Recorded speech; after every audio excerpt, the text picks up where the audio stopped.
kang pera, nakakapanghina. Sino magsasabi dito hindi nanghihina kapag walang pera?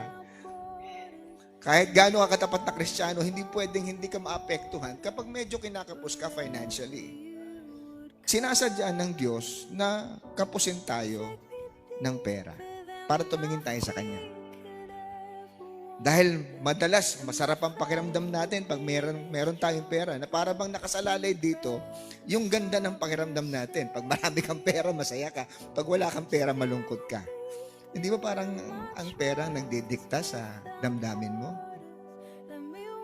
So, kinakailangan ang Diyos pagka minsan ay medyo babawasan ang laman ng bulsa natin so that we will realize it's not really the money that we need. It is God that we really need.